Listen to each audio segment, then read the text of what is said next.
Salut tout le monde, dans cette petite vidéo un peu spéciale puisqu'aujourd'hui, nouveau concept, hein. Aujourd'hui, on va parler de guitare. Donc dans chaque petit épisode, en fait, on discutera d'une guitare qui a marqué l'histoire et je détaillerai un petit peu les anecdotes et les caractéristiques de lutherie de l'instrument.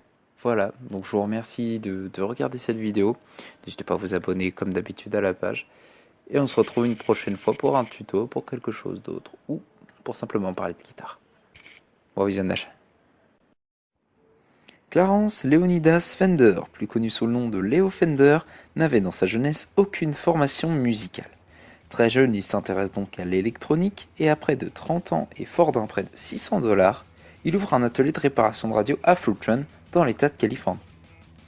C'est là qu'il rencontre pour la première fois les musiciens pour qui il construisa des amplis et du matériel de diffusion du son.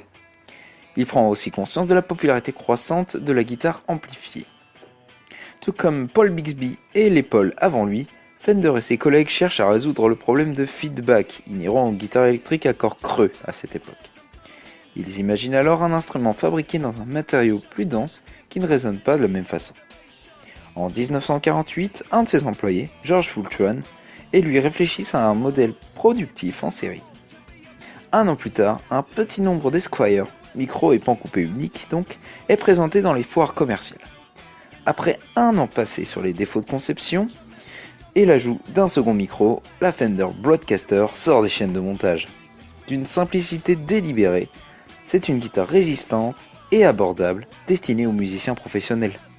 C'est aussi la première guitare électrique à corps plein jamais produite. La Broadcaster devait avoir une existence des plus brèves, redoutant d'involontaires problèmes de copyright qui l'auraient amené à aller en justice, notamment avec la société Fedgrej, qui commercialisait à l'époque des batteries Broadcaster. C'est pour ça que Fender imaginait un nouveau nom, la Telecaster. Donc, dans la crainte d'un litige judiciaire avec Gretsch et ses batteries Broadcaster, Don Randall, ancien responsable des ventes et de la distribution Fender, fut chargé de trouver un nouveau nom à la Broadcaster. Il choisit donc de l'appeler Telecaster. Pendant la première moitié de l'année 1951, Fender continua toutefois à utiliser ses vieux dessins au pochoir. Seul le nom d'origine fut enlevé. Ces instruments très prisés des collectionneurs portent le nom de Nocaster. Allez savoir pourquoi. La Telecaster est identique à son prédécesseur. Son co-concepteur Josh Fullerton insista pour en faire un instrument de travail dépourvu de tout superflu. Il disait « Pensez à un cow-boy à Roy Rangers, avec ses bottes et ses chemises fantaisie. Mais vous avez déjà vu un cow-boy au boulot ? Il est sale, ses bottes sont crottées. Pour nous les guitaristes sont des cow-boys. » Voilà une petite citation de notre cher Josh Fullerton. Le premier joueur médiatique de cette nouvelle Telecaster donc est Jimmy Bryant, celui qu'on surnommait à l'époque la guitare la plus rapide du pays. Il suscitait d'énormes intérêts quand il passait régulièrement dans les années 50, notamment dans l'émission télévisée Hometown Jamboree.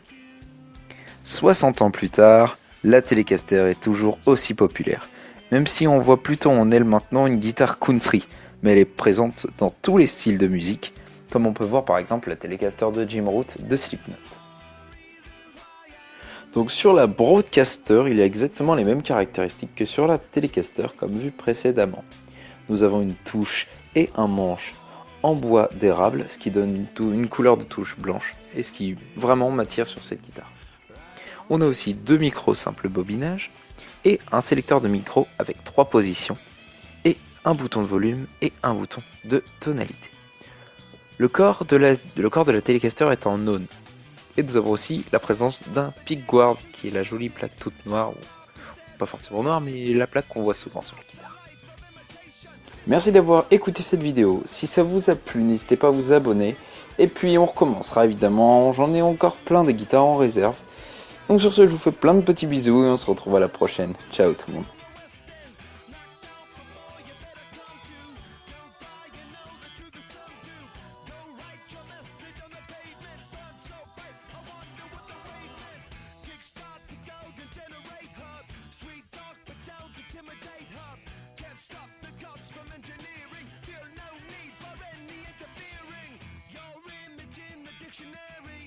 This life is more than ordinary.